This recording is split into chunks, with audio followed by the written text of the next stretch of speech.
The dining room was a glow of candlelight, the table set with my best china, each plate gleaming under the chandelier's soft hum. The air smelled of rosemary from the roast I'd spent all day preparing, mixed with the faint wax of candles burning low. It was my 50th wedding anniversary, and at 74, I'd imagined this night countless times: laughter, toasts, my family gathered to celebrate a love that had shaped my life. Instead, I stood at the head of the table, my hands smoothing the lace tablecloth, feeling like a shadow in my own home. My silver hair was pinned neatly, my green dress pressed, but my smile felt brittle, like it might crack if anyone looked too closely. No one did.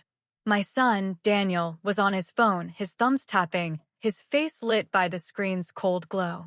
His wife, Karen, was scolding their teenage daughter, Lily, who slouched in her chair, earbuds in, her fork pushing peas in circles. The room buzzed with their voices, arguments about schedules, complaints about work, but not one word about me, about James, about the 50 years we'd built together. I'd spent weeks planning this dinner, polishing silver, digging out photos of James and me young, laughing, in love. They sat untouched on the sideboard, gathering dust in the flickering light. I cleared my throat, my fingers tightening on the back of a chair, its wood smooth under my palms. I thought we might share some memories tonight, I said, my voice steady but thin, like a thread stretched too tight. Daniel glanced up, his eyes distracted. Yeah, Mom, sounds nice. Maybe later? He went back to his phone, and Karen gave me a quick smile, the kind you offer a stranger. Dinner's great, Ruth, she said, then turned to Lily. Sit up, please. I nodded, my throat tight, and sat, the chair creaking under me. The roast was perfect, but it tasted like ash in my mouth.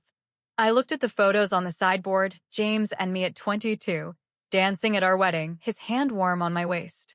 He'd been gone 5 years, his laugh silenced by a heart that gave out too soon, but I'd kept going, for Daniel, for Lily, for the family I thought needed me. Tonight, though, with the candles dripping wax and the chatter circling around me, I felt invisible, like I was just the woman who cooked, who cleaned, who remembered. I'd given my life to this, mother, wife, grandmother, thinking it was enough. But as I watched my family, their eyes on everything but me, I realized I'd disappeared into their lives, leaving nothing for myself. I thought of James, how he'd squeeze my hand under the table, his voice low, saying, "You're my home, Ruth." He'd seen me, always, but without him, I'd become a backdrop, reliable, expected, overlooked. I stood to clear plates, the clink of china loud in my ears, and caught my reflection in the window-lined face, tired eyes, a woman who'd given everything and gotten silence in return. My mother's voice echoed, from years ago, when she'd pat my cheek and say, "Don't lose yourself, Ruthie." I'd laughed then, young and certain, but now I felt the loss, sharp and deep, like a cut I hadn't noticed until it bled. I stepped into the kitchen, the air cooler, smelling of dish soap and the faint tang of wine. I leaned against the counter, my hands trembling, and looked out at the dark yard, the stars faint beyond the city lights. I'd planned this night to honor James, to honor us, but it wasn't about us anymore. It was about them, their phones, their fights, their lives. I wasn't angry, not really. It was something quieter, a realization that I'd been waiting for them to see me, to give me back the worth I'd poured into them. But they hadn't, and maybe they never would. I dried my hands on a towel, its fabric rough, and felt a spark, small but fierce. I didn't want to be this woman anymore, the one who faded into the background of her own anniversary. I didn't know what came next, but I knew I couldn't stay here, in this house, in this role. I thought of a desert town I'd read about, sagebrush, all open skies and quiet spaces. It was a whim, a whisper, but it felt like a call. I walked back to the dining room, my steps firm, and looked at my family, still lost in their own worlds. I'd loved them, always would, but tonight, I was choosing me. The kitchen was dark except for the glow of a single lamp, its light pooling on the counter where I stood, my hands sorting through a stack of old cards and letters. The air smelled of leftover rosemary from last night's anniversary dinner, now cold in the fridge, and the faint lemon of the cleaner I'd used to scrub the table. At 74, I'd spent decades in this house, raising Daniel, loving James, keeping everything steady. But last night, watching my family ignore the photos of our life, I'd felt like a stranger. My silver hair was loose, brushing my shoulders, and I wore a soft cardigan, its sleeves frayed from restless hands. The cards, thank yous from Daniel's teachers, notes from James felt heavy, like promises I'd kept for others, not myself. I opened one from James, his handwriting bold, written on our 10th anniversary. Ruth, you're my everything. My throat tightened, and I set it down, my fingers lingering on the paper, yellowed and soft. I'd built my life around being his everything, Daniel's, everyone's, but last night showed me how little that left for me. I thought of my mother, how she'd sit in her garden, her hands in the dirt, saying, "Find your own light, Ruthie." I'd nodded, but I hadn't listened, too busy shining for others. Now, with the house quiet, its creaks familiar, I felt a pull to find that light, to stop waiting for someone to hand it back. I walked to the living room, the carpet soft under my slippers, and pulled a suitcase from the closet, its leather worn but sturdy. I packed slowly sweaters, jeans, a notebook I hadn't touched in years, each item a small vow to myself. The act felt reckless, like I was 20 again, sneaking out to meet James under the stars, but this time, I was sneaking out for me. I'd read about Sagebrush, a desert town hours away, with open skies and quiet streets. It wasn't a plan, just a name, but it sang to me, promising space to breathe. "You leaving us already?" A voice startled me. It was Karen, standing in the doorway, her hair messy from sleep, her robe tied loose. She'd stayed over after dinner, her family sprawled in the guest rooms. "Not you," I said, my voice soft but firm, zipping the suitcase. "Just need a change." She frowned, her eyes searching mine. "You sure you're okay, Ruth?" I nodded, managing a smile. Her concern was kind, but it came too late, like rain after a drought. She went back to bed, and I was alone again, the suitcase solid at my feet. I sat at the kitchen table, the lamp's light warm, and opened my notebook, its pages blank but inviting. I wrote one line, "I'm choosing me." The words looked small, but they felt huge, like a door I'd unlocked. I thought of James, how he'd loved my quiet strength, calling me his desert rose for blooming through hard times. I'd forgotten how to bloom for myself, caught up in being mother, wife, grandmother. But Sagebrush, with its promise of open skies, felt like a place I could try. I stood, the chair scraping softly, and walked to the window, the glass cool against my palm. The yard was dark, the stars faint, but they were there, steady as always. I remembered a night with James years ago, when we danced in that yard, his hands warm, his laugh low. "You're stronger than you know," he'd said, and I'd laughed, thinking he was teasing. Now I believed him. I wasn't running away. Not exactly. I was running toward something, a life where I could be more than the woman who set the table and smiled through silence. I loaded the suitcase into my car, the trunks thud loud in the quiet street. The air was cool, smelling of grass and distant rain, and my hands trembled as I gripped the keys. I thought of Daniel, how he'd call me Mom with that distracted tone, and Lily, who barely looked up from her phone. I loved them, but I couldn't keep fading for them. I'd call, I'd visit, but first, I needed to find myself, to see if Ruth was still there, under the years of giving. I drove out of the city, the roads stretching into darkness, the headlights carving a path. The radio played softly, an old song James loved, and I hummed along, my voice rusty but mine. Sagebrush was hours away, a dot on the map, but it felt like a beginning. I didn't know what I'd find, maybe nothing, maybe everything, but I was ready to look. The stars grew brighter as the city faded, and I felt a spark, small but fierce, like I was waking up after a long, quiet sleep. The desert stretched wide around Sagebrush, its sands glowing gold under a late afternoon sun, the air dry and sharp with the scent of sage and dust. I pulled into a small gas station at the edge of town, my car's engine ticking as it cooled, and stepped out, my boots crunching on gravel. At 74, I'd never been this far from home alone, and the vastness of the landscape made my heart skitter, half excited, half afraid. My silver hair was tucked under a scarf, my cardigan loose over jeans, and I squinted against the light, my hands shielding my eyes as I took in the town, low adobe buildings, a diner with a neon sign, cacti dotting the roadside like quiet sentinels. Sagebrush was a whim, a name that had called to me, but now, standing here, I felt the weight of my choice, like a stone I wasn't sure I could carry. I drove to the rental I'd booked, a small adobe house with a red-tiled roof and a porch shaded by a mesquite tree. The key was in a lockbox, and the door creaked as I pushed it open, the air inside cool and smelling of clay and faint lavender. The furniture was simple, worn wooden table, a couch with faded cushions, a bed with a quilt that looked older than me. I set my suitcase down, the thud soft in the quiet, and ran my fingers along a windowsill, its wood warm from the sun. This wasn't home, but it was mine for now, a space to figure out who I was without a table to set or a family to please. I walked into town, the streets quiet except for the hum of a distant truck and the rustle of wind through creosote bushes. The market was open, its stalls bright with woven blankets, jars of honey, and baskets of chiles, their spicy scent sharp in the air. I paused at a stall selling pottery, the clay rough under my touch, and felt a flicker of curiosity, like a match catching.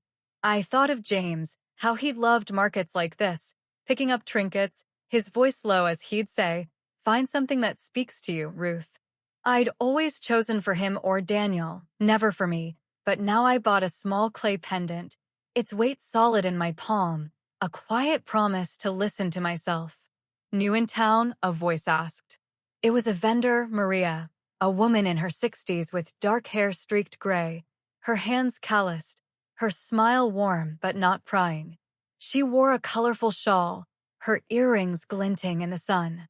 "Just arrived," I said, my voice rusty, slipping the pendant into my pocket. "Trying to start over, I guess." "Desert's good for that," she said, her eyes kind. "Takes time, but it listens." I nodded, her words lingering like a soft echo, and walked on, the market's colors bright against the sandy backdrop. I found a diner, its windows steamed from cooking, and ordered coffee, its bitterness grounding me as I sat at a counter scarred with years of use. I pulled out my notebook, its pages still mostly blank, and sketched the pendant, the pencils scratch a small comfort. The diner smelled of grease and pie, and I overheard snippets of talk, weather, crops, a local festival. I felt out of place, my hands too clean, my scarf too city, but there was something freeing in being unknown, no expectations weighing me down. Back at the house, I sat on the porch, the mesquite tree's shadow long across the ground. The sky was turning purple, the stars just beginning to show, and the air was cool, carrying the faint chirp of crickets. I thought of Daniel, how he looked at his phone through our anniversary dinner, and Lily, her earbuds a wall between us. I'd left without telling them where I was going, just a note saying I'd call soon. Part of me wanted them to worry, to notice I was gone, but another part, the stronger part, knew this wasn't about them. It was about me, about finding Ruth, the woman I'd buried under years of duty.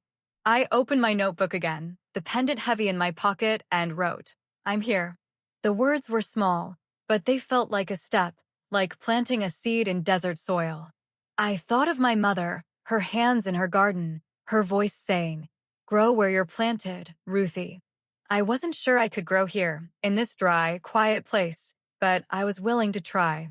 The stars sharpened above, the desert vast and still, and I felt a spark, small but real. I was afraid, but I was here in sagebrush, and that was enough for now. The sagebrush dawn painted the desert in soft pinks, the light spilling over cacti and sand, and I stood on the porch of my adobe rental, a mug of coffee warming my hands. The air was cool, sharp with the scent of sage and the faint dust of dry earth, and at 74, I felt a quiet thrill in the stillness, like the world was holding its breath for me. My silver hair was loose, catching the breeze, and I wore a soft cardigan over jeans, its fabric worn but comforting. I'd been in Sagebrush a week, and the town's simplicity, its markets, its open skies, was starting to feel like a mirror, showing me pieces of myself I'd forgotten. I wasn't sure who I was yet, but I was beginning to look. I walked to the market, the streets alive with the hum of early vendors, their stalls bright with woven rugs and jars of prickly pear jam. The air smelled of chiles roasting, spicy and warm, and I wandered, my boots scuffing the sandy path. At a stall, I found a small notebook with a cactus embossed on the cover, its leather smooth under my fingers. I bought it, along with a pen, and sat on a bench, sketching the desert horizon. The pencils scratch a soft rhythm. I thought of James, how he loved sunsets, his arm around me as he'd say, "This is what forever looks like, Ruth." I'd stopped noticing sunsets after he died, too busy keeping Daniel's family steady. But now, with the desert glowing, I felt them again, like a gift I was allowed to keep. I stopped at a cafe, its adobe walls warm in the sun, and ordered a tamale, its corn husk steaming, the taste rich and earthy.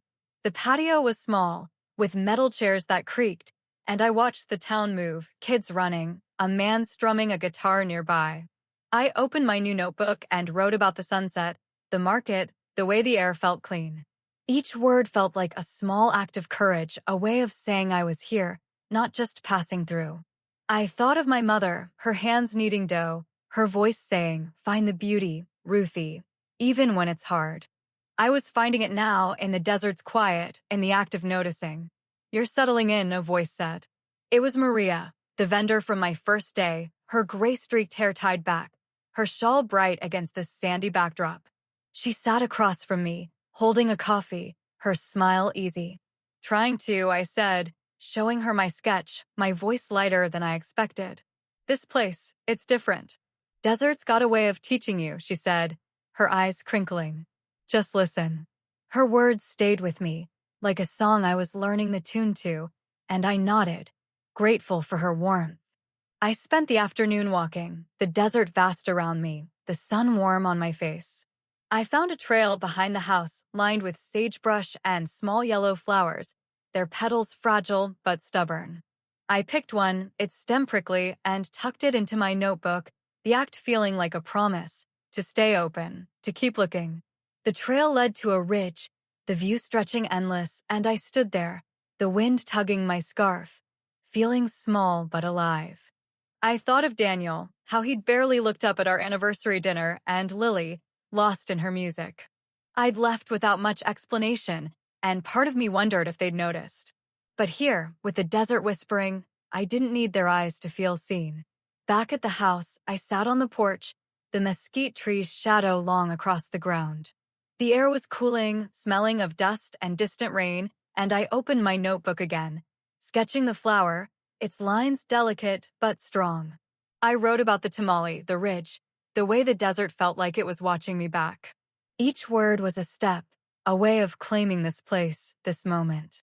I thought of James again, how he loved my quiet moments, calling them my secret strength. I'd thought strength meant giving, but now I saw it could mean this, choosing to see beauty, to write it down, to keep it for myself.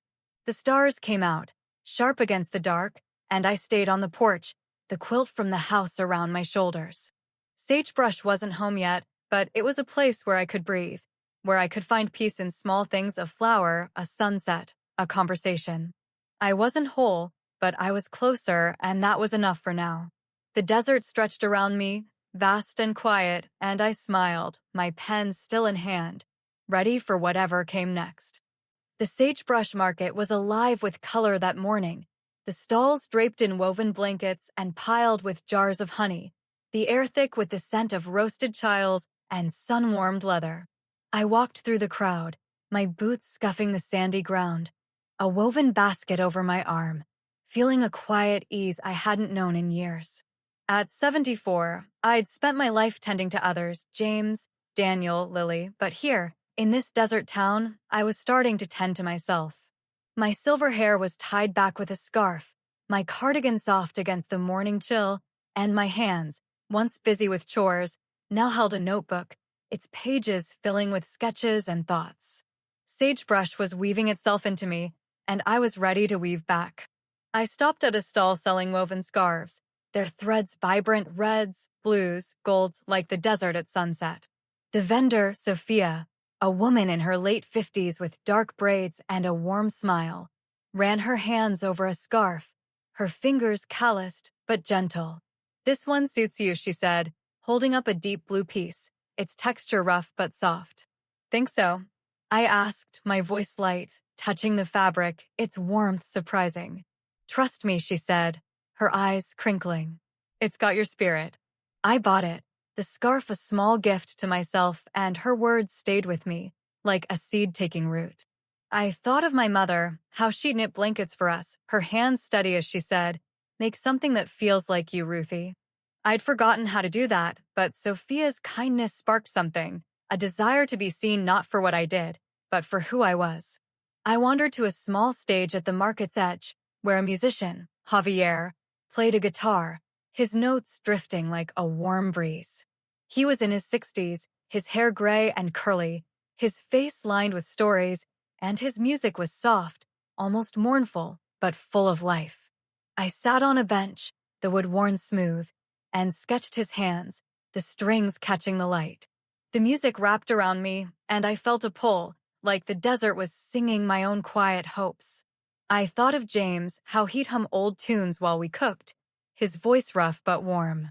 I'd stopped listening to music after he died, too busy with Daniel's family, but now, with Javier's guitar, I felt it again, like a door creaking open. After his set, Javier joined me, wiping sweat from his brow, his guitar case at his feet. "You're new here," he said, his voice low, his smile easy. "What brings you to Sagebrush?" "Needed a change," I said, showing him my sketch, my hands a little shaky. "Trying to find myself, I guess." He nodded, his eyes kind. "Music helps me find me. Maybe drawing's your way." His words hit deep, simple but true, and we talked about loss, about starting over, about the desert's quiet magic. Sophia joined us later, her laughter bright, and their voices wove around me, not demanding but inviting, like a conversation I was part of, not serving. I walked home, the scarf around my neck, its blue catching the sun. The air was warm now, smelling of dust and sage, and the mountains in the distance were sharp against the sky. I thought of Daniel, how he'd barely noticed me at our anniversary dinner, and Lily, lost in her earbuds. I'd come here to escape that invisibility, but Sophia and Javier saw me, Ruth, with her sketches, her quiet smile. They weren't family, not yet, but they were companions, mirrors showing me I could belong, not because I gave, but because I was here. Back at the house, I sat on the porch, the mesquite trees shade cool, and opened my notebook. I sketched Sophia's hands, weaving, and Javier's guitar, its strings taut. The act felt like a bridge, connecting me to them, to this place. I thought of my mother again, her voice saying, "You're enough, Ruthie, just as you are." I was starting to believe it, not because of applause or thanks, but because of moments like this. Music, laughter, a scarf chosen for me. I wrote about the market, the music, the way Sophia's smile felt like home. Each word was a thread, weaving me into Sagebrush, into myself. The stars came out, sharp and bright, and I stayed on the porch, the air cooling, the quilt from the house around me. I wasn't alone anymore, not in the way I'd been. Sophia's warmth, Javier's music, they were lights, small but steady, guiding me toward a life I could claim. I smiled, my notebook open, feeling the desert's quiet strength. I was Ruth, and I was finding my place, one moment at a time. The desert wind howled outside my sagebrush adobe, rattling the windows and carrying the gritty scent of sand through the cracks. I sat on the couch, a quilt over my lap, the room lit by a single lamp that flickered with each gust. The air inside was warm, smelling of the cedar chest where I'd found a keepsake box, its lid now open on the coffee table. At 74, I'd started to feel at home here, Sophia's scarves, Javier's music, the desert's quiet beauty. But tonight, a small gold watch from the box, James's last gift to me, brought the past rushing back. Its face was scratched, the hands still at 3:17, and my fingers traced its edges, my heart heavy with memory. My silver hair was loose, my cardigan soft, but not enough to ease the ache. I'd found the watch tucked in a velvet pouch, alongside a note in James's handwriting, for Ruth, my timeless love. He'd given it to me on our 45th anniversary, his eyes bright despite the illness we both knew was stealing him. I'd worn it every day until he died, then put it away, unable to bear its weight. Now, holding it, I felt the years we'd shared, dinners cooked together, nights dancing in the yard, the quiet strength of his hand in mine. But I also felt the years after when I'd poured myself into Daniel's family, trying to fill the hole James left, only to feel unseen at our 50th anniversary dinner. I stood, the quilt slipping to the floor, and walked to the window, the glass cool against my palm. The desert was dark, the stars hidden by clouds, and the wind moaned, like it was carrying my grief. I thought of my mother, how she'd sit with me during storms, her voice soft as she said, "Feel it, Ruthie, then let it pass."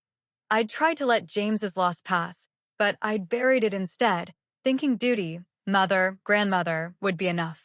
The watch, its ticking long gone, reminded me I'd buried parts of myself too, parts Sagebrush was helping me find. "You holding up in this storm?" a voice called, pulling me from my thoughts.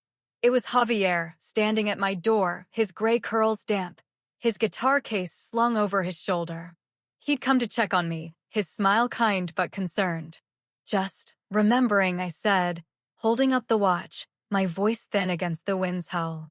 He nodded, stepping inside, the air smelling briefly of rain. "Memories are heavy sometimes. Want company?" I shook my head, but his offer warmed me, like a candle in the dark. He left, promising coffee tomorrow, and I was alone again, the watch in my hand. I sat, the lamp's glow soft, and let the memories come, James's laugh, his calloused hands, the way he'd call me his desert rose. But they came with others, harder ones, Daniel's distracted glances, Lily's earbuds, the anniversary dinner where I'd felt like a ghost. I'd thought loving them meant giving everything, but the watch, stopped at 3:17, showed me time had moved on, and I hadn't. I'd stayed stuck, serving, waiting for their eyes to see me, while Sagebrush was teaching me to see myself, through sketches, sunsets, Sophia's smile. I thought of a night after James's funeral, when I'd stood in our yard, the air thick with jasmine, promising to keep going for Daniel, for Lily. I'd kept that promise, but at a cost, losing the woman who danced, who laughed, who wore a watch with love. The storm outside slowed, the wind a soft sigh now, and I felt a shift, like sand settling after a gust. The watch wasn't just loss, it was a reminder of who I'd been with James, who I could be again. I wasn't erasing him, but I was learning to carry him differently, to make room for Ruth, the woman sketching in a desert town. I tucked the watch back into its pouch, the velvet soft, and set it in the box, not to hide it but to keep it safe. I opened my notebook, the lamp's light warm, and sketched the watch, its face worn but beautiful. The act felt like a bridge, connecting past and present, grief and hope. I wrote about the storm, Javier's kindness, the way the desert felt alive even in darkness. Each word was a step, a way of saying I was here, not just surviving but living. The stars peeked through the clouds now, faint but steady, and I stepped onto the porch, the air cool and clean. Sagebrush wasn't a cure, but it was a place where I could face my ghosts and still find light, Sophia's laughter, Javier's music, my own hands sketching. I wasn't free of the past, but I was stronger, ready to keep going, to find the woman I was meant to be. The sagebrush desert stretched silent under a pale morning sky, the sand cool beneath my feet as I stood outside my adobe house, a small clay pendant from the market dangling from my fingers. The air was sharp with the scent of creosote and the faint tang of dust, and at 74, I felt the weight of my years, not in my body, though my knees ached, but in my heart, where memories of James and questions about my worth tangled like thorns. My silver hair was tied back loosely, my cardigan soft against the chill, and I wore jeans, their denim worn from days spent wandering this town. Sagebrush had given me Sophia's warmth, Javier's music, and moments of peace, but the watch I'd found last night, James's gift, had stirred a deeper question. Who was I, beyond the woman who'd given everything to others? I'd spent decades being the anchor, wife to James, mother to Daniel, grandmother to Lily, always steady, always there. I'd thought it was enough, that love meant sacrifice, but that anniversary dinner, with its untouched photos and distracted glances, showed me I'd faded into their lives, leaving little for myself. I sat on the porch, the wood creaking, and opened my notebook, its pages filled with sketches of cacti and sunsets. I wrote, "Was I ever enough?" The words looked raw, like a wound I hadn't dared touch, but they were honest, and Sagebrush was teaching me to face them. I walked to the market, the stalls quieter today, the air carrying the faint jingle of wind chimes. I stopped at Sophia's stall, her woven scarves bright against the sandy backdrop, and watched her hands move, quick and sure. I thought of my mother, how she'd sew quilts, her needle flashing as she said, "You're more than what you do, Ruthie." I'd nodded, but I hadn't believed her, not when I was cooking for Daniel's family or planning James's funeral. I'd measured my worth by their needs, but here, with the desert vast around me, I wondered what I'd lost in the giving. "You're deep in thought," Sophia said, looking up, her dark braids catching the sun, her smile gentle but curious. "Thinking about who I am," I said, my voice soft, fingering the pendant. "If I'm more than what I've done for others." She nodded, her hands stilling. "You're Ruth. That's enough to start with." Her words were simple, like a pebble dropped in still water, and I carried them with me as I left, the pendant warm in my pocket. I wandered to the ridge behind the house, the trail steep but steady, the air warming as the sun climbed. The desert spread below, its sands rippling like a sea, dotted with sagebrush and small yellow flowers. I sat on a rock, its surface rough and warm, and let my thoughts unravel. I remembered a day after James died, when I'd sat with Daniel, helping him sort bills, my own grief tucked away. I'd thought that was strength, putting them first, but now I saw it as a kind of surrender, giving up the woman who loved sunsets, who laughed with James, who dreamed. I'd been devoted, but at what cost? The pendant in my pocket felt like a small anchor, a reminder of the market, of Sophia's kindness. I pulled it out, its clay cool, and traced its etched lines, a simple spiral. It wasn't much, but it was mine, chosen for me, not for what I could do. I thought of Lily, how she'd barely looked at me during that anniversary dinner, and Daniel, his eyes on his phone. I'd loved them fiercely, but I'd let their needs define me, thinking that was enough. Now, with the desert quiet and the sky wide, I saw it wasn't not for them, but for me. Back at the house, I sat at the kitchen table, the air smelling of coffee and the faint lavender of a candle I'd lit. I opened my notebook and sketched the ridge, its lines stark but beautiful, like the woman I was trying to become. I wrote about Sophia's words, the pendant, the way the desert felt like a mirror, showing me Ruth, not the mother, not the wife, but the woman who could still grow. I wasn't free of the past, but I was learning to carry it differently, to let it be a part of me without swallowing me whole. The sun set, painting the sky in oranges and purples, and I stepped onto the porch, the air cooling fast. The stars were faint but growing sharper, and I felt a resilience I hadn't known I had. Sophia's smile, Javier's music, the desert's quiet, they were teaching me I was enough, not for what I gave, but for who I was. I held the pendant, its weight steady, and smiled. I was still finding my way, but I was here in Sagebrush, and that was a start. The Sagebrush Community Center was a low adobe building, its walls warm under the midday sun, and inside, the air smelled of wool and dust, with a faint tang of brewed tea from a pot in the corner. I stood at a wooden table, my fingers tracing the rough texture of a loom, its threads taut and vibrant reds, golds, blues, like the desert at dawn. At 74, I'd never woven before, but the weaving circle Sophia had mentioned felt like a call, a chance to make something with my hands, not for others, but for me. My silver hair was tied back with a scarf, my cardigan soft over a cotton blouse, and my hands, once busy with chores, now trembled with a mix of nerves and excitement. Sagebrush had given me moments of peace, but this was bolder, a step toward claiming my own strength. The room was small, with 6 women at looms, their chatter soft, the clack of shuttles a steady rhythm. I took a seat, the chair creaking, and Sophia, her dark braids swinging, showed me how to thread the loom, her hands patient. "Just feel it," she said, her voice warm. I nodded, my fingers clumsy at first, the wool slipping, but I found a flow, the shuttle moving back and forth, the pattern growing slowly. I thought of my mother, how she'd knit, her needles clicking as she said, Create something yours, Ruthie. I'd spent my life creating for others dinners, homes, memories, but this weaving was mine, a tapestry of my own making. You're a natural, a voice said. It was Alma, a woman in her late 60s with short white hair and a quick laugh, her loom filled with a bold green pattern. Hardly, I said, my voice light, a smile tugging at my lips as I showed my uneven rows. Keep going, she said, her eyes crinkling. It's not about perfect, it's about you. Her words hit deep, like a breeze through an open window, and I felt a spark of pride, small but fierce, as I wove another row. I joined the circle every week, my hands growing surer, my patterns less shaky. I made a small runner, its colors muted but warm, like the desert at dusk.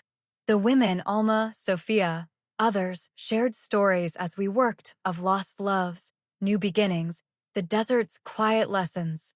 I told them about the anniversary dinner, how I'd felt invisible, and they listened, their nods gentle, their eyes kind. It wasn't just the weaving, it was the space we made, a place where I was Ruth, not the woman who fixed everything, but the one who created, who laughed, who was enough. One afternoon, I brought my runner to Javier's music session at the market, its folds heavy in my arms. He was strumming his guitar, the notes soft and mournful, and when he saw the runner, he paused, his gray curls catching the sun. That's yours, he asked, touching the fabric, his smile wide. First try, I said, my cheeks warm, setting it on a bench. Not much, but it's mine. It's plenty, he said, his voice low, and started a new song, its melody bright, like he was playing for me. The gesture felt bold, like I was saying, this is who I am, and the desert was listening. I walked home, the air warm, smelling of sage and distant smoke from a campfire. The mountains loomed purple against the sky, and I thought of Daniel, how he'd barely noticed me at that dinner, and Lily, lost in her music. I'd come to Sagebrush to escape that silence, but Sophia's encouragement, Alma's laugh, Javier's song, they were showing me I didn't need their eyes to shine. I was weaving my own light, thread by thread, and it felt like strength. Not the kind that carries others, but the kind that carries me. Back at the house, I sat at the table, the air smelling of cedar and the faint lemon of a candle I'd lit. I opened my notebook and sketched the loom, its threads crisscrossing, like the woman I was becoming, complex, imperfect, strong. I wrote about Alma's words, Javier's music, the way the runner felt in my hands. Each word was a thread, weaving me into this place, this life. I thought of James, how he'd loved my quiet moments, calling them my desert rose magic. I was finding that magic again, not for him or Daniel, but for me, and it was enough to keep going. The stars came out, sharp against the dark, and I stepped onto the porch, the quilt around my shoulders. The desert was quiet, its vastness a mirror for my own growth. I wasn't finished, but I was here, weaving my story, claiming my strength. I smiled, my notebook open, ready for whatever came next. The sagebrush sun was low, painting the adobe walls of my rental house in hues of amber, and I sat at the kitchen table, a pot of tea steaming, its earthy scent mingling with the dry air that slipped through the open window. At 74, I'd found a rhythm in this desert town, Sophia's weaving circle, Javier's music, the quiet joy of my sketches. But the call from Daniel yesterday, his voice hesitant, saying he wanted to visit, stirred a nervous flutter in my chest. My silver hair was pinned loosely, my cardigan soft over a cotton dress, and my hands, once steady with chores, now fidgeted with a clay pendant from the market. I'd left home after that silent anniversary dinner, seeking myself, but facing Daniel meant confronting the distance between us, the years I'd given without being seen. I'd spent decades being his anchor, cooking, listening, mending his life, thinking that was love, but his distracted glances at our 50th anniversary had shown me I'd faded into his shadow. Now, with the desert stretching wide outside, I wanted to meet him as Ruth, not just Mom. I thought of my mother, her hands in her garden, her voice saying, "Speak your truth, Ruthie, even when it shakes." I hadn't spoken mine, not to Daniel, not when it mattered, but today, with him coming, I felt a quiet resolve to try. I walked to the market to clear my head, the air warm, smelling of roasted chiles and dust. The stalls were busy, their colors bright against the sandy ground, and I paused at Sophia's, her woven scarves swaying in the breeze. "You look like you're carrying something heavy," she said, her dark braids glinting, her smile kind but sharp. "My son's visiting," I said, my voice low, fingering my pendant. "We've got things to talk about." She nodded, handing me a small woven bookmark. "Be Ruth? That's enough." Her words were a gift, simple but steady, and I tucked the bookmark into my notebook, its threads soft against the pages. Daniel arrived at dusk, his car kicking up dust in the driveway. He stepped out, taller than I remembered, his hair graying, his eyes tired but searching. We hugged, his arms brief but warm, and sat on the porch, the mesquite tree's shadow long across the ground. The air was cooling, carrying the faint chirp of crickets, and I poured tea, its steam curling between us. "This place suits you," he said, his voice cautious, looking at the desert beyond. "I needed it," I said, my hands steady on my mug, my voice softer than I meant. "Back home, I felt invisible, Daniel. Even at the anniversary." He looked down, his fingers tightening on his cup. "I didn't see it, Mom. I'm sorry. We got caught up." His apology was small, but it cracked something open, like a window letting in air. I told him about the dinner, how the untouched photos of James and me had hurt, how I'd spent years being the one who held everything together. He listened, his face tight with guilt, and said, "I thought you were okay, always so strong. I didn't know you needed more." I nodded, my throat tight, and shared about sagebrush, my sketches, the weaving, the way I was finding myself. He talked too, about his work, his worries, the way he'd missed me but didn't know how to say it. It wasn't perfect, but it was honest, a bridge we were building, plank by plank. We sat until the stars came out, the desert vast and quiet, and I felt lighter, not because we'd fixed everything, but because we'd spoken. I thought of James, how he loved our talks, his voice low as he'd say, "You're my home, Ruth." I'd been Daniel's home too, but now I was learning to be my own. I showed him my notebook, the sketches of cacti and scarves, and he smiled, his eyes soft. "You're different here," he said. "Happier." I nodded, the pendant warm in my pocket, and felt a truth settle. I was enough, not just for him, but for me. Back inside, I lit a candle, its lavender glow soft, and wrote in my notebook about our talk, the desert, Sophia's bookmark. The act felt like weaving, threading past and present into something new. Daniel left with a promise to call, to visit again, and I stood on the porch, the air cool, the stars sharp. I wasn't erasing the past, but I was making room for Ruth, the woman who sketched, who wove, who spoke her truth. Sagebrush had given me the courage to face him, to be seen, and I was ready to keep going, to claim the life I was building. The sagebrush desert shimmered under a late morning sun, its sands glowing warm and golden, and I sat on the porch of my adobe house, a woven runner from the circle draped across the table beside me. The air was dry, carrying the scent of sage and the faint sweetness of blooming desert flowers, their petals bright against the arid ground. At 74, I'd come to this town feeling invisible, a shadow of the woman who'd served her family. But now, with my notebook open and a clay pendant around my neck, I felt whole, not flawless, but mine. My silver hair was loose, catching the breeze, and I wore a soft green cardigan, its fabric worn but warm, like the life I'd woven here. Daniel's visit had left a fragile bridge between us, and Sagebrush had given me something deeper, a self I'd chosen, built from quiet moments and bold steps. I'd started a small garden by the house, a patch of desert marigolds and agave, their leaves tough but vibrant. I tended it daily, my hands in the soil, the earth gritty and cool, and felt a peace I hadn't known since James was alive. I thought of him often, his voice low as he'd call me his desert rose, his hand warm in mine. I'd thought I'd lost that rose, dimmed by years of giving mother, wife, grandmother, but here, in this quiet town, I'd found her again, not in applause or thanks, but in the way I lived now for myself. I walked to the market that morning, the path familiar under my boots, the air alive with the hum of vendors and the jingle of wind chimes. Sophia was there, her dark braids tied back, her stall bright with scarves. "You're shining today," she said, handing me a woven bracelet, its threads blue like the sky. "Feeling like Ruth," I said, my voice light, slipping the bracelet on. "That's the best kind," she replied, her eyes crinkling. Her words wrapped around me, soft but strong, like the scarf she'd given me months ago.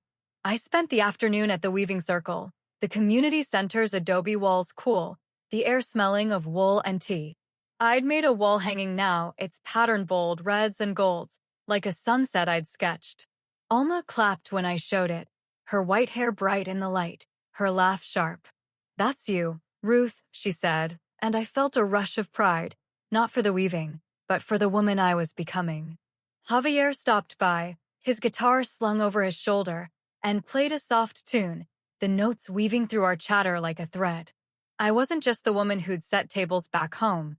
I was Ruth, who wove, who laughed, who was seen. I thought of Daniel, our talk, the way his apology had cracked open a door. We weren't fixed, but we were trying short calls, a promise to visit again. I'd sent him a photo of my hanging, and he'd texted, "You're amazing, Mom." It wasn't the words, but the fact that he saw me, not the mother who carried everything, but the woman I was now. I remembered my mother, her voice saying, "Make something beautiful, Ruthie, even if it's just for you." I had, in this town, in this life, scarves, sketches, a garden blooming in desert soil. Later, I walked to the ridge, the trail winding through sagebrush, the air warm on my face. The desert stretched below, its sands rippling, dotted with cacti and flowers. I sat on a rock, its surface smooth from years of wind, and sketched the view, the pencils scratch a quiet song. The act felt like a vow, to keep choosing this life, this peace. I thought of that anniversary dinner, the untouched photos, the silence that pushed me here. I didn't need their eyes anymore, not when I had Sophia's smile, Javier's music, my own hands weaving. Back at the house, I sat at the table, a candle lit, its lavender glow soft. I wrote in my notebook about the ridge, the bracelet, the way the desert felt like home. Each word was a thread, stitching me into this place, this self. To anyone listening, I'd say this: you're never too late to choose yourself. Your worth isn't in what you give, it's in you, in the quiet moments, the bold steps. Find them, hold them, share your story, even if it's a whisper. It's enough to be seen, especially by yourself. The stars came out, sharp and bright, and I stepped onto the porch, the quilt around my shoulders. The desert was vast, its silence a mirror for my peace. This was my life now, self-chosen, self-woven. I was Ruth, and I was enough.